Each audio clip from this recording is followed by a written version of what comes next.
今日有一個好快嘅短片咧，係想同大家介紹呢一個叫 Perplexity 嘅 AI 智能小助手。雖然佢個名咧好似長啲複雜啲，但係其實佢個性質咧同你可能用過或者用緊嘅 Grok 啦、ChatGPT 啦、DeepSeek 啦係有好多相似性。原本想拍呢條短片係想 show 俾大家睇點樣免費用個優惠碼用一年嘅，但係我見應該已經爆咗 quota，即係而家輸入個優惠碼，起碼我知道優惠碼咧。而家就可能用唔到啦。咁我就轉為介紹一下佢有啲乜嘢好處或者所謂唔好處，大家要留意一下嘅。咁首先就係呢個 Perplexity 咧，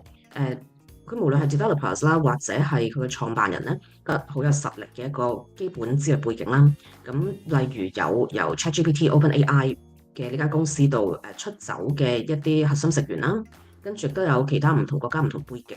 嘅創辦咗呢一間，而家係一間叫獨角獸嘅公司。咁獨角獸公司有咩特色呢？簡單嚟講就係佢哋可能資金好雄厚嘅，亦都被市場視為發展潛力好大。但係咧，佢哋係未上市。咁未上市又點呢？未上市咧又代表好多嘢嘅。咁其中一樣嘢就係咧，佢入邊嘅資訊啊、管理啊，或者財務啊，或者佢點樣處理你嘅資料咧，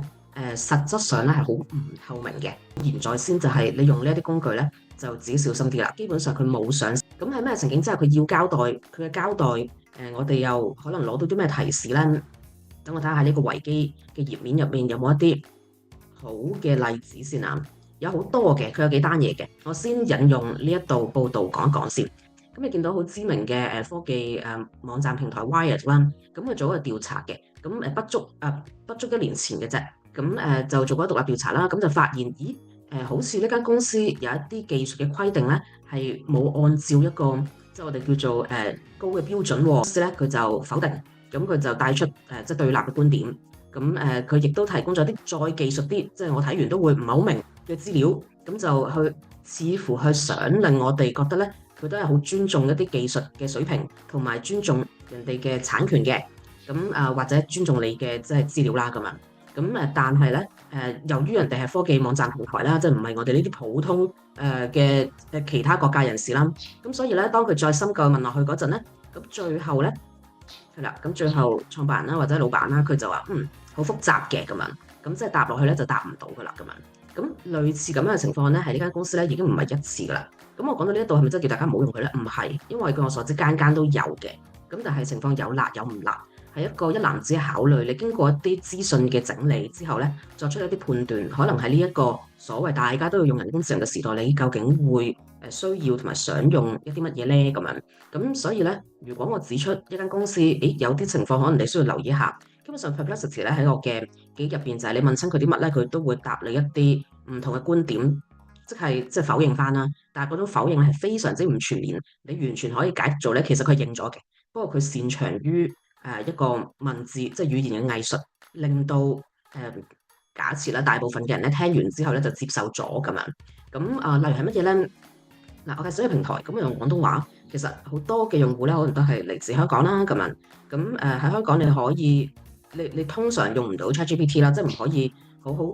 隨手咁樣用啦，係咪？你可以用，但唔係隨手用。你可能要用好多方法。咁但係你係可以用到 Perplexity 嘅。咁而 Perplexity 咧有一啲研究咧，佢係即係佢自己內部咧有一啲技術發展嘅研究咧，佢係同 DeepSeek 合作嘅咁樣。好啦，咁跟住帶落去下一個問題啦，係如果用 DeepSeek 嘅人好擔心，咁你係咪應該用 Perplexity 咧？第一你自己考慮，第二就係其實佢否認咗咧，你啲資料會傳去某個國家或者地區嘅。咁但係佢嗰種否認咧，我就唔詳細去分享啦。基本上佢否認完之後咧，喺我嘅你都知我對語言係有啲關注噶啦。佢嘅否認嘅方式咧，喺我嘅解讀入邊咧，其實佢係承認咗嘅。咁所以既然佢承認，咁喺我心目中咧，第三個問題啦，就係如果係咁，你使乜特別介紹大家用 Perplexity 咧？你同大家介紹用 DeepSeek 咪得咯？咁樣咁，但係又唔係咁樣嘅，因為好啦，我哋即刻轉過嚟睇啦。我哋睇一睇入到嚟呢個平台，咁你見到 Perplexity 啦，跟住佢會即刻有一啲你見到界面同好多你而家見到人工智慧小工具就大同小異啦，都係有個品牌喺度啦，跟住極簡主義啦，一係黑一係白啦，視乎你個 system 嘅設定啦，咁然後咧佢都可能會有啲提示、有啲提議，即係好似以前唔知未去到 Yahoo 定係可能 Google 嘅年代，你今日想去邊度啊咁樣，咁佢 by default 會問你一啲嘢啦，咁然後你都睇住好多即係我哋叫做可能公制式國際，大家 assumed 我哋會睇得明，不過可能冇乜文字説明，直到你 hover 上去嘅一啲 icon 啦、啲 buttons 啦，咁所有界面就大同小異啦。譬如見到萬字夾就係你可以上載檔案，叫佢幫你分析。咁喺呢度咧，我哋見到界面啦，我就主要想講佢嘅好特別嘅部分，就係咧左手邊。好，你見到左手邊 hover 過去咧，佢就會彈出呢一個側面嘅選單啦。呢個側面嘅選單咧，可能有用開一啲 AI 小助手嘅朋友已經見到有咩分別啦。就係咧，佢先有一啲預設嘅主題，並且喺你嘅主場入邊，你仲有一個圖書館，你嘅 library。library 有啲似你嘅庫存啦，就係你自己想分類點樣儲存一啲嘢。因為目前譬如 Grok 同埋 ChatGPT 咧，甚至 DeepSeek 咧，佢哋最明顯嘅所有問題就係咧，你每開始一段對話啦，譬如話，哇今日Tesla 升定跌啦，你教我買咁樣，咁佢就答你噶嘛。佢答完你之後咧，通常咧技術嘅細節唔講住，通常佢就儲存咗喺你嘅左邊，總之側邊嘅一個欄位嗰度。咁於是咧，你今日可能同人工智能傾過24個對話咧，你就見到呢度有24條唔同主題嘅對話啦。咁但係嗰啲對話咧，其實佢可能係唔同類型噶嘛。即係可能我今朝10點問嘅係我今日晏晝想去迪士尼啊，但係我想知而家有邊啲機動遊戲可能係暫停嘅，因為我特別想玩一個 ABC 嘅機動遊戲咁樣。咁可能10點問咗呢樣嘢，跟住11點半就問，我想問下觀塘而家仲有冇邊樣嘢喺度？官賓而家仲多唔多人？你幫我揾下新聞啦咁樣。咁換言之，我由可能早上10點去到夜晚12點，唔同時間好隨機咁樣問咗唔同範疇嘅知識，或者係一啲疑難或者一啲查詢。咁咧本身Grok 同埋 ChatGPT 咧，佢就一堆過同 DeepSeek 啦，一堆過咁堆晒喺度。於是咧，我第日要揾翻咧，唔緊要，咁我咪去搜尋我嘅舊嘅對話記錄咯。但係咧，佢個搜尋記錄嘅功能咧，好明顯係有缺陷嘅，越嚟越似而家 WhatsApp 嘅。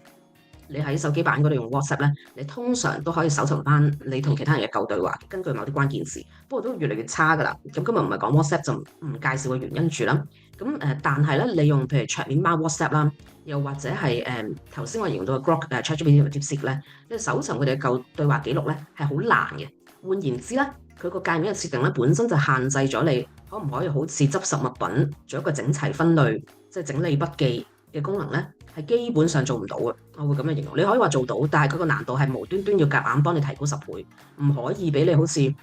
係你講到 AI 咁先進，但係連我哋原本傳統啲嘅電腦，你都可以開個資料夾擺啲入去啦，跟住自己做下分類啦。跟住你有咁先進嘅 AI，竟然特登唔俾我做好啲分類，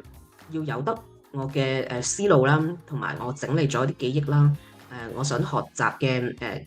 一啲範疇嘅系統，要有得佢哋好 scattered 好散亂咁樣。咁究竟係幫緊我哋嘅生活，定係？主要係想透過同我哋交流，攞我哋嘅資料同埋認知，rather than 即係多過啦，而唔係去幫我哋嘅生活咧咁樣。咁就住呢一點啫，即係其他咁多點話邊間公司好，邊間公司唔好，間間公司都唔好咁樣。唔理其他點嘅話，我純粹 isolate 呢一點出嚟咧，咁 Perplexity 咧喺呢一部分咧就似乎做得最出色啦。咁你見到佢預設咧已經有唔同嘅公仔 show 俾你睇，你係可以自己建立啲主題，或者就住特定嘅範疇咧。去問 AI 要答案要交流嘅，咁呢一個就好好用。咁呢樣嘢係咪 Perplexity 發明咧？唔係嘅。咁據我所知，譬如Discord 啦，就喺呢方面因為我見界面啊或者係啲分類都有啲相似啦。Discord 就做得傳統上做得比較出色嘅。不過我所認知嘅 Discord 佢唔係真係咁所謂人工智能平台，起碼同呢一啲即係 Perplexity 啊、ChatGPT 呢一啲咧。喺人工智能嘅對答或者係幫你搜尋啊分析方面，Discord 係冇得比噶嘛。咁所以我嘅理解就會係咧 Perplexity 咧就抄考咗 Discord 咧，即係科技公司喺度互相抄啦咁樣，就抄考咗呢一個分類嘅功能，簡約而清晰嘅分類功能，令到咧我哋喺使用嗰陣咧可以將我哋嘅資訊整理到更加符合我哋自己嘅需要。咁但係呢個世界上即係冇免費嘅午餐啦，我純粹補充嘅角度啫，對我嚟講都係所謂隨便有精嘅啫。如果我整理咗自己資訊，雖然Perplexity 呢間公司咧就好似我免費做勞工咧，幫佢整理埋唔同嘅資訊應該擺喺邊啲類別咁樣啦。咁佢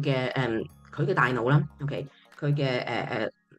我姑且叫神經網絡啦，咁就會分類得更加準確。OK，即係我哋每一個用戶咧，某程度上都係佢嘅免費勞工嚟嘅咁樣。咁但係呢個隨便有精嘅原因就唔再多講啦。咪就係起碼我自己睇落去井井有條。我要揾翻譬如金融嗰度就係我問過特斯拉所有股票、所有美股、所有乜股、港股、恒指所有嘅嘢喺嗰度。咁藝術與文化可能就係我睇完即係梵高莫奈嗰啲畫，我有啲嘢想，我好多嘢睇唔明，我想揾個人傾下。不過現實生活中係冇人得閒同我傾呢樣嘢嘅咁啊，真係試下用一次之前咧，最後一點咧就係我點解會知道呢個平台咧？咁其實係因為咧我學生使用，咁佢哋咧就係想交啲大學嘅論文嗰陣，當然你可以話即係你從旁觀者角度可以話佢哋生得好自亂嘅，佢哋好多時亦都真係咧好似輸入咗佢哋嘅查詢嘅問題，跟住人工智能俾咗答案俾佢哋之後咧，咁佢哋基本上睇落就係似層層啦，好似啱啊，反正我都寫唔出。喺呢個綜合嘅一種氣氛入邊咧，咁佢就幾乎咧原封不動咁將人工智能俾嘅答案咧，就去複製貼上，就攞嚟交功課啦。咁而佢哋選用 Perplexity 呢個平台咧，就因為 Perplexity 呢個平台其中一大嘅特色咧，就係會用一啲好接近學術文章嘅風格咧，去俾資料你嘅。例如啦，等我睇下好唔好，即刻問一下先。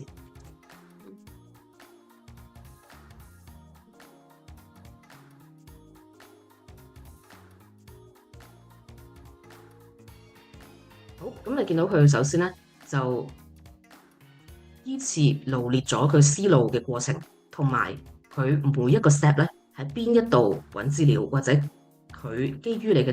提問，佢自己點樣去整理咗一啲佢認為有用嘅關鍵字查詢。OK，咁然後逐個步驟，好似文章咁樣去準備咗個大綱，跟住佢自己諗完之後咧，跟住就答你啦。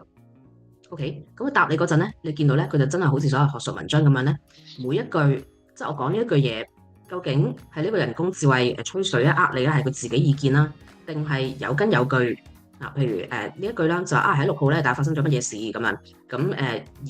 而嗰個資料來源咧認證到咧係路透社嘅喎，咁你唔信我呢一間名北京傳開咗年零兩年嘅公司，你都信路透社啦？路透社係要好中立啦，要報導新聞真相啦，甚至將佢做到嘅調查同埋報導咧分派俾世界各地絕大多數嘅新聞機構去俾人攞嚟做新聞報導嘅咁樣。咁跟住亦都有美國電視台啦咁樣，咁仲有即係聯合出版社另外一間通訊社啦，咁即係單憑1同埋9嘅資料來源咧，你已經可以判斷到咧呢句説話咧真確性係好高，係啲記者用心查，專業嘅記者用心查過嘅。OK，咁你就放心睇落去咯喎。跟住逢親你有疑惑，唔知道信唔信得過，譬如我睇下有冇一啲冇咁可信嘅來源先。咦，佢引用嘅來源都除咗 CNBC 你可以深究佢係美國嘅電視台，但係佢又唔係 CNN，咁可能即係唔係央視，唔係最權威咁樣。你可以細節上深究，但係我初步就咁立咧，佢全部揾嘅資料來源咧，可信度咧都係偏高嘅。咁呢一個特性咧，喺呢一個例子入邊咧，我就同 Grok 做比較啦。Grok 因為咧喺100% 嘅情況之下咧，佢都會盡量喺翻個 X 即係前 Twitter 嘅平台咧，去搜尋資訊、搜尋答案嘅。咁大家都知啦，即係你同我隨便都可以掉堆字同埋掉堆圖片上去嘅平台咧，資訊嘅質素咧係良莠不齊嘅。咁而 Perplexity 咧，你見到佢優次，我唔話佢一定唔會揾X 平台嘅資訊，因為 X 平台而家喺美國同埋喺譬如德國都係公認最受歡迎嘅新聞平台，唔係八卦或者係社交平台，或係新聞平台喎。咁所以即係 never say never 啦。咁但係喺呢一度咧，你基本上可以睇到佢成個 flow，佢成個佢成個 flow 咧，其實就係可以present 到俾你睇咧，佢係好學術型嘅。咁呢個就聯繫翻去，所以我好明白咧。我嘅學生，我唔知佢有冇聽翻嚟啦，即係年輕人可能佢哋有一樣嘢流行，或者大家都覺得好嘅話，都會一窩蜂咁去用。咁我就唔知佢哋聽翻嚟定係點樣樣。咁但係咧，佢揀呢個平台咧，去作為佢交學術論文功課嘅參考平台咧，似乎咧係目前咧真係最佳嘅選擇嚟嘅。咁喺當然啦，呢個最佳選擇咧係要結合埋其他因素考慮嘅。譬如佢問完啲問題，第一佢問嘅問題所謂 make 唔 make sense 啦。咁我呢個就唔介紹我啲問題，因為我臨時諗出嚟啫。雖然我覺得你都明啦，即係即係賣油翁嘅故事，咁你工多藝熟咧，就算你求其諗出嚟咧，有可能咧俾你認識嘅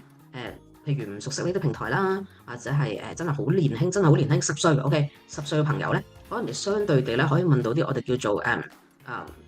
心思比較慎密邏輯係成立嘅一啲問題咁樣。咁首先就有一個好嘅 input 啦，述啲所謂啱嘅問題啦。咁然後咧個人工智能咧就容易俾到啲所謂咧即係我哋叫有文有路嘅答案啦。我哋當大家所有人都唔係真理，唔知真理喺邊啦。咁但係起碼咧，你啱嘅 input，啱嘅投入咧，對於所謂電腦世界嚟講咧，咁就有最大機會咧有啱嘅 output 啦。OK，因為電腦嘅世界喺呢一個情景入邊咧，佢就唔係講彩數嘅，就唔係話你付出咗努力咁樣，你嘅係啱嘅，不過咧你唔會有好嘅結果，因為冇呢個緣分咁樣。咁喺呢一個咁細、咁狹窄嘅處境入邊咧，情景入邊咧就唔使太擔心呢樣嘢。OK，咁我就咁立一立啦。雖然而家一路分享緊，唔係真係認真睇，咁但係見到佢全部都好有文有路啊咁樣，跟住除咗點嚟分析之外咧，咁做埋圖表，跟住咧。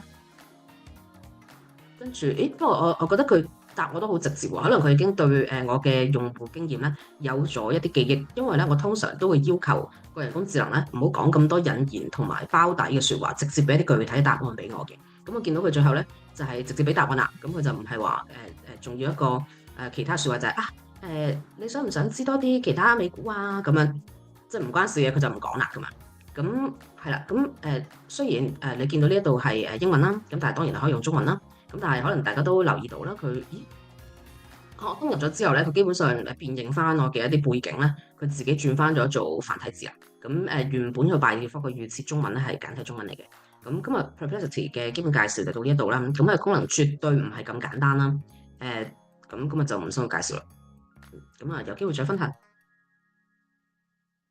我哋講醒神，拜拜。